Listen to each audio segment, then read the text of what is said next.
আজ দিল্লি গেলেন না মুখ্যমন্ত্রী মমতা ব্যানার্জি। খনিজ পদার্থ উত্তোলনের ক্ষেত্রে করের হার স্থির করার সাংবিধানিক অধিকার রাজ্যগুলির রয়েছে সুপ্রিম কোর্ট। ভারতের মহিলা তীরন্দাজে দেশকে কোয়ার্টার ফাইনালে জায়গা করে দিলেন দীপিকা কুমারী, অঙ্কিতা ভগত ও ভজন কৌর।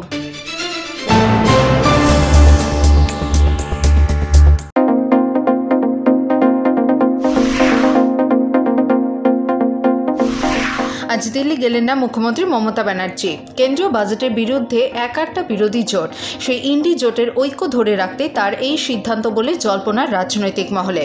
দিল্লিতে নীতি আয়োগের বৈঠকে যোগ দেওয়ার কথা ছিল তার, কিন্তু কংগ্রেস সহ বহু বিরোধী মুখ্যমন্ত্রীরা এই বৈঠকে যাবে না বলে ঠিক করেছে। সেক্ষেত্রে বৈঠকে যোগ দিয়ে জোটে ভুল বার্তা দিতে চান না মমতা, এমনটাই মনে করছে সংশ্লিষ্ট মহল। তবে আগামীকাল শুক্রবার নয়াদিল্লিতে যেতে পারেন মমতা বন্দ্যোপাধ্যায় বলে সূত্রের খবর। খনিজ পদার্থ উত্তোলনের ক্ষেত্রে করের হার স্থির করার সাংবিধানিক অধিকার রাজ্যগুলির রয়েছে। বৃহস্পতিবার এমনটাই রায় দিয়েছে সুপ্রিম কোর্টের প্রধান বিচারপতি DY চন্দ্রচূড়ের নেতৃত্বাধীন বেঞ্চ। এই বিষয়ে শীর্ষ আদালতের 1989 সালের রায় খারিজ করে দিয়ে প্রধান বিচারপতির নেতৃত্বাধীন 9 জন বিচারপতির বেঞ্চ জানিয়েছে, সংশ্লিষ্ট রাজ্যগুলির আইনসভা এ সংক্রান্ত সিদ্ধান্ত নিতে পারে।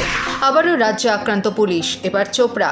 অপহরণের অভিযোগে এক অভিযুক্তকে ধরতে গিয়ে তার পরিবারের হাতে মার খেল পুলিশ। অভিযোগ, ধারালো অস্ত্র নিয়ে পুলিশের ওপর হামলা চালানো হয়, জখম 4 পুলিশ কর্মী। যদিও পুলিশ সুপার জানিয়েছেন 2 জন পুলিশ কর্মী আহত হয়েছেন। শিলিগুড়ির একটি নার্সিংহোমে চিকিৎসাধীন তারা। জানা গেছে, অপহরণ মামলায় অভিযুক্তকে ধরতে গতকাল গভীর রাতে আমতলা এলাকায় হানা দেয় চোপড়া থানার পুলিশ। অভিযুক্তর বাড়িতে পৌঁছলে তার পরিবারের লোকজন ধারালো অস্ত্র নিয়ে পুলিশ কর্মীদের ওপর চড়াও হন। আহতদের মধ্যে পুলিশের গাড়ির চালকও রয়েছেন। এই ঘটনার শতপ্রণোদিত মামলা রুজু করেছে চোপড়া থানার পুলিশ। পলাতকরা অভিযুক্ত। নৌবাহিনী নিখোঁজ সেনার দেহ উদ্ধার। নৌজাহাজ INS ব্রহ্মপুত্রের অগ্নিকাণ্ডের পর থেকে নিখোঁজ ছিলেন ওই রণতরীর লিডিং সিম্যান শীতেন্দ্র সিং।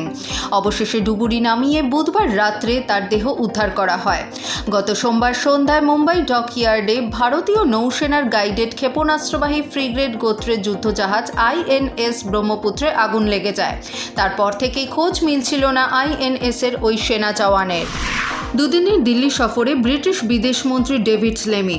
ভারতের সঙ্গে মুক্ত বাণিজ্য চুক্তি দ্রুত বাস্তবায়িত করার লক্ষ্যে বিদেশমন্ত্রী S জয়শঙ্করের সঙ্গে দ্বিপাক্ষিক বৈঠক সারেন তিনি। পাশাপাশি আঞ্চলিক এবং আন্তর্জাতিক নিরাপত্তা নিয়েও কথা হয়েছে দুই নেতার। রাতারাতি ধুয়ে গেল আস্ত একটি রাস্তা। উত্তরাখণ্ডে প্রবল বৃষ্টিতে ফের যোশীমঠে বিপর্যয়। সেনা ITBP জওয়ান সহ একাধিক গ্রামের বাসিন্দারা আটকে পড়েন। মালারি জাতীয় সড়কে যান চলাচল বন্ধ করে দেওয়া হয়েছে। নিত্য প্রয়োজনীয় জিনিস নিয়ে আটকে পড়েছে ট্রাক। রাস্তা মেরামতির কাজ শুরু করেছে বর্ডার রোড অর্গানাইজেশন। প্যারিস অলিম্পিকের সাফল্য। আজ যোগ্যতা অর্জন পর্বে খেলতে নামেন ভারতের মহিলা তীরন্দাজেরা। দেশকে কোয়ার্টার ফাইনালে জায়গা করে দিলেন দীপিকা কুমারী, অঙ্কিতা ভগত ও ভজন কৌর। তারা মোট 1983 পয়েন্ট স্কোর করেন। সবচেয়ে বেশি অঙ্কিতার পয়েন্ট, তিনি পান 666 পয়েন্ট। ভজন স্কোর করেন 659 এবং দীপিকার স্কোর 658। আগামীকাল 26শে জুলাই অলিম্পিক্সের উদ্বোধন। এখনও অশান্তির পরিবেশ বাংলাদেশে। ঢাকার রাস্তায় এখন জারি পুলিশি টহল। মোতায়েন রয়েছে সে দেশের সেনা এবং বিজেপির জওয়ানেরা। এখনও পর্যন্ত সংরক্ষণ আন্দোলনের জেরে মৃতের সংখ্যা 2 শতাধিক। গ্রেফতার 1758 জন। আংশিক শিথিল হলেও বাংলাদেশে এখনও জারি রয়েছে কারফিউ। তবে এখনই খুলছে না স্কুল কলেজ।